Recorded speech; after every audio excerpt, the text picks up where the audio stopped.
दूसरी चीज पे नजर डालिएगा, वला यक्तऊन, जो अपने जिस्म को दगवाते नहीं होंगे। एक होता दागना, दागा जाता है जिस्म पर, एक होता है वो बड़ी नोक वाली चीज़ से लेकर अपना नाम लिखना या किसी और का नाम लिखवाना, और इस तरीके से लिखवाना कि फिर वो साबुन आबुन से भी धुलता नहीं है, मिटता नहीं है, दगवाना।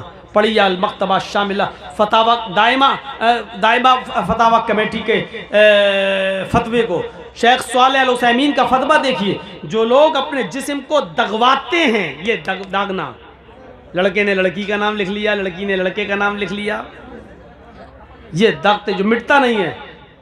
शेख सालेह अल उसैमीन का फतवा है कि जो अपने जिस्म को दगवाता है, अगर वो मर जाए तो उसकी जनाजे की नमाज ना पढ़ी जाए,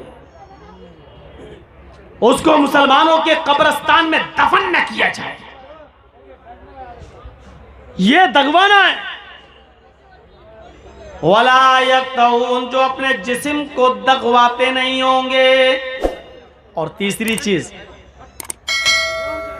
वला यस्तरऊन, झाड़ फूक नहीं करते होंगे। झाड़ फूक एक मसला याद रखिएगा, कुरान की सूरत को पढ़कर दम करना, सूरह फातिहा और मुअव्वज़तैन वगैरह पढ़कर, कुल औज़ु बिरब्बिल फलक, कुल औज़ु बिरब्बिन नास पढ़कर दम करने में कोई हर्ज नहीं है।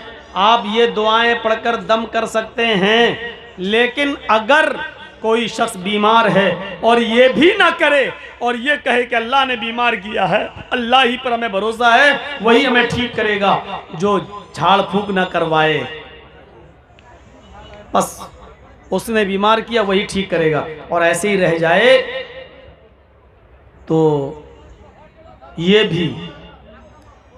भी जन्नत में जाने वाला एक रास्ता है, जो झाड़ फूक नहीं करते होंगे। एक औरत अल्लाह के नबी के पास आई और कहा, अल्लाह के रसूल, मुझे मिर्गी के दौरे पड़ते हैं और जब मैं जमीन पर गिरती हूं तो मैं नंगी हो जाती हूं, बरहना हो जाती हूं, फदउल्लाह ली, मेरे लिए अल्लाह से दुआ कीजिए कि अल्लाह मुझे मिर्गी के दौरे से नजात अता फरमाए। तो अल्लाह के नबी ने फरमाया, ऐ खातून, ऐ औरत, तेरे लिए मेरे पास दो रास्ते हैं।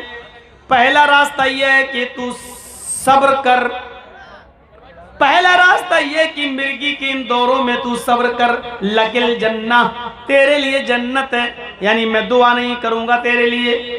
तुझे जब मिर्गी का दौरा पड़े तो इस बीमारी में तू सब्र कर, तेरे लिए जन्नत है।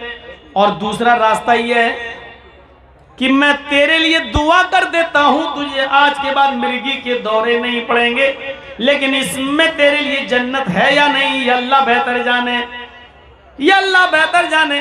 तेरे जन्नती होने की कोई गारंटी नहीं है। अमल अच्छे होंगे तो जन्नती, अमल में कमी होगी तो कोई गारंटी नहीं है। लेकिन अगर अपनी बीमारी पर सब्र करती है तो हर हाल में तुझे इंशाअल्लाह जन्नत मिलेगी। तेरे सामने मैंने दोनों ऑप्शन रख दिए हैं, बता तेरे लिए दुआ करूं और अल्लाह तुझे ठीक कर दे, लेकिन जन्नत की गारंटी नहीं है।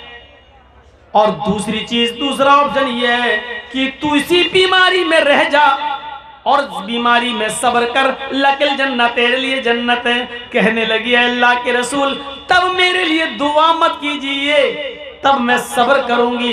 अगर सब्र पे जन्नत मिल रही है तो फिर मैं सब्र करूंगी इस बीमारी पर, इंशाअल्लाह अल्लाह मुझे जन्नत देगा। लेकिन अल्लाह के रसूल, ऐसा कर दीजिए, मेरे लिए इतनी दुआ तो कर ही दीजिए कि जब मिर्गी का दौरा मुझे पड़े और मैं जमीन पर गिर जाऊं तो मेरा जिस्म नुमाया ना हो, मेरा सतर ना खुले, मेरी शर्मगाह ना दिखे, मैं बेपर्दा ना हो। ये दुआ कर दीजिए अल्लाह ताला से। अल्लाह के नबी ने फरमाया, हाँ ये ठीक है, इतनी दुआ हम तुम्हारे लिए जरूर कर देते हैं कि तुम्हें मिर्गी का जब दौरा पड़े तो अल्लाह तुम्हें बरहना ना करे। उस औरत ने सब्र किया, अल्लाह के रसूल से अपनी बीमारी की शिफा के लिए दुआ फिर नहीं कराई, सब्र किया। तो मेरे भाइयों जरा गौर कीजिएगा, और तो दुआ कहते हैं मौलाना, दुआ करना, और मस्जिदों में बाकायदा दुआ होती है, सब गांव में फला आदमी बीमार है उनके लिए दुआ करो, अल्लाह ताला शिफाए कामिला और आजिला अता फरमाए। मैं ये नहीं कह रहा हूं कि ये नाजायज है, दुआ कराई जा सकती है, की जा सकती है, लेकिन बीमारी पर सब्र करना और अपनी बीमारी को अल्लाह के भरोसे पर छोड़ देना कि उसने बीमार किया वही ठीक करेगा, किसी मुल्ला मौलवी के पास जाके झाड़ फूक न कराया और उस पर सब्र किया तो ये लोग भी बगैर हिसाब किताब की जन्नत में जाने वाले लोगों में से होंगे। तो तीन चीजें, जो बदशगुनी नहीं लेते होंगे, एक, जो अपने जिस्म को दगवाते नहीं होंगे, दो, और वला यस्तरकून, जो झाड़ फूक नहीं करते होंगे, तीन, और चौथा वअला रब्बिहिम यतवक्कलून, और हर मामले में जो अपने रब पर भरोसा रखते होंगे, हर काम में वो अपने रब पर भरोसा का कामिल एतबार होगा, पूरा बिलीव करते होंगे वो अल्लाह की जात पर कि नहीं मेरे साथ अल्लाह है। तो मेरे भाइयों, जो हर हाल में अपने रब पर भरोसा रखते हैं, तवक्कुल रखते हैं, ये लोग भी बगैर हिसाब किताब की जन्नत में जाने वालों में से होंगे। ये सुनकर हजरत औकाशा इब्न महसन उठते हैं और अर्ज करते हैं कि अल्लाह के नबी सल्लल्लाहु अलैहि वसल्लम, मेरे लिए दुआ कीजिए कि अल्लाह इन 70,000 लोगों में मुझे भी शामिल कर ले।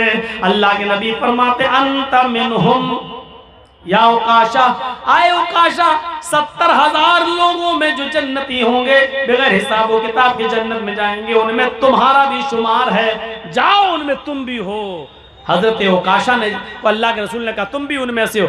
ये सुनकर एक और सहाबी उठे, कहा अल्लाह के रसूल मेरे लिए भी दुआ करिए, अल्लाह मुझे भी 70,000 लोगों में कर दे। अल्लाह के नबी फरमाते हैं सबक़क औकाशा, तुम्हारे ऊपर औकाशा सबकत ले गया है, औकाशा आगे बढ़ गया है, अब किसी और के लिए दुआ नहीं की जा सकती है, औकाशा के लिए कर दी। अब खुद कोशिश करो और इन 70,000 लोगों में बनने की कोशिश खुद अब आपको करना है। अब दुआ नहीं की जाएगी किसी के लिए।